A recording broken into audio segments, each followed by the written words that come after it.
Welcome po muli sa Philippine Weather Trivia. Again, para po sa mga bago sa channel na to, ako nga po muli si Alvin Pura, isang meteorologist at ang inyong weather dito.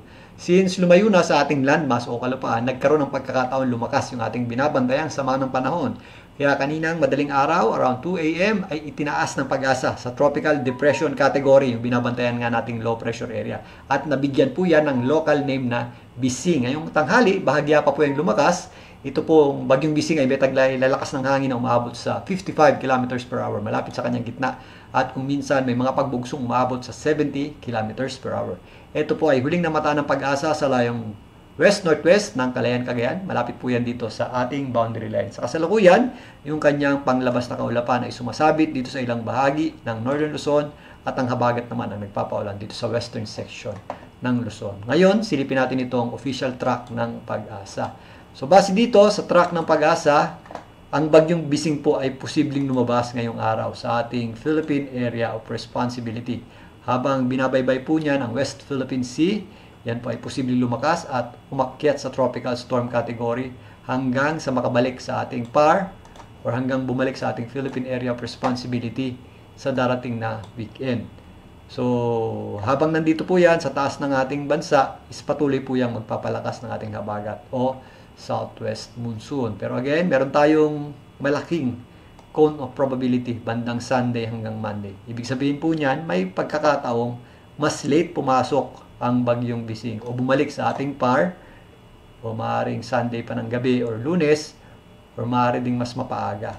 So, if ever dito po sa itaas na bahagi ng ating bansa, mas mababawasan pa ang epekto niyan. Pero pag medyo mas mababa, mas magpapatuloy yan, magpalakas ng ating habagat or southwest monsoon. Pero habang nandito po yan sa itaas na bahagi ng ating bansa, patuloy po yang magdadala ng mga pagulan. Well, patuloy pong yan magpapalakas ng ating habagat na nagdadala ng pagulan sa malaking bahagi ng ating bansa. Sa ngayon nga, yung kanyang outer rain bands at mga cloudiness ay sumasabit pa dito sa Northern Luzon at extreme Northern Luzon.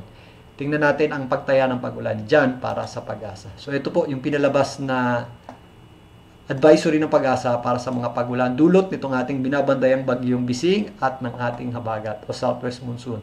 So ayon sa pag-asa, meron pa rin tayong mga posibleng heavy hanggang intense rains dito sa Ilocos Norte. Yan yung outer cloudiness o outer circulation nitong bagyong Bising. Although papalabas po yan, sumasabit pa rin po yung panglabas na kaulapan yan dito sa Northern Luzon. So again, yan pong mga areas na merong 100 to 200 millimeters na pagulan ay considered na mataas po ang tsansa ng mga flash floods dyan at mga landslides, lalong-lalo na sa mga mountainous area. Samantalang, yung ating 100, 50 hanggang 100 or moderate to heavy rains ay possible pa rin po dito sa areas ng Cagayan, Apayao, Abra, Ilocos Sur, kasama po dyan ng La Union, Benguet, kasama po dyan ng Baguio City, maging dito sa areas ng Pangasinan, Zambales at Batanes. Ito pong nasa western section ng Luzon ay epekto ng ating habagat o southwest monsoon. Samantalang, ang natitirang bahagi ng Luzon, posible naman yung mga scattered o kalat-kalat na pagulan at thunderstorms. So, yung epekto po ng habagat natin ay hindi po mawawala habang binabaybay po ng bagyong Bising, itong itaas na bahagi ng ating bansa. Ngayon, silipin naman natin itong ating satellite image na nagmula sa windy. So, kung mapapansin nyo, umaraw po sa Metro Manila. So, ang explanation po niyan, dahil umaakyat or palabas yung ating bagyo, is umaakyat din po yung ating axis ng habagat. So, banda dito, kung papansinin nyo, ito yung ating sirkulasyon at paghila ng ating habagat.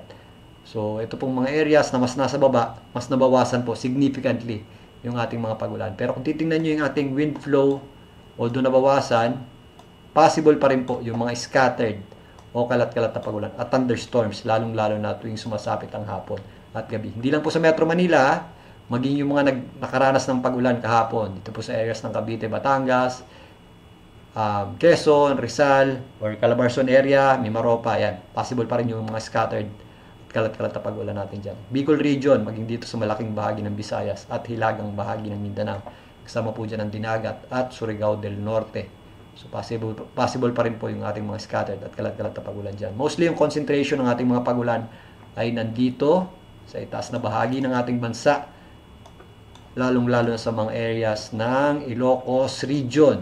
So, Ilocos region, kasama po dyan ang Ilocos Norte, Ilocos Sur, La Union at Pangasinan. Itong mga kabundukan, ng Cordillera, kasama po dyan ang Ifugao, Mountain Province, Benguet, Baguio City. So mag-ingat po tayo dyan. Usually, kapag nasa bundok, kapag ang area natin ay bundok, mas mataas po ang pagtaya ng pag-ulan dyan at mas malalakas din ang bugso ng hangin dahil pag tama ng hangin sa bundok, mas na-enhance po ang bilis niyan. Maging yung ulan, mas na-enhance din dahil doon sa tinatawag nating orographic lift o yung pag-create ng mga kaulapan dahil sa steepness or sa angle ng bundok. So, ito pong mga general areas ng kabundukan ng Cordillera.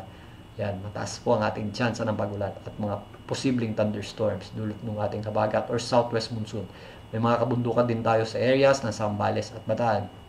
Diyan sa mga areas na yan, mataas pa rin po yung ating mga inaasahang pag-ulan. Well, marami pa rin po tayong mga inaasahang pag-ulan dyan.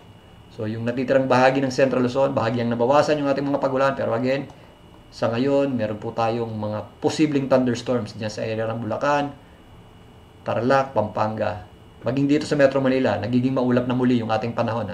At again, mag-ready po tayo sa mga posibleng pag-ulan at maaaring thunderstorms ngayong hapon hanggang gabi.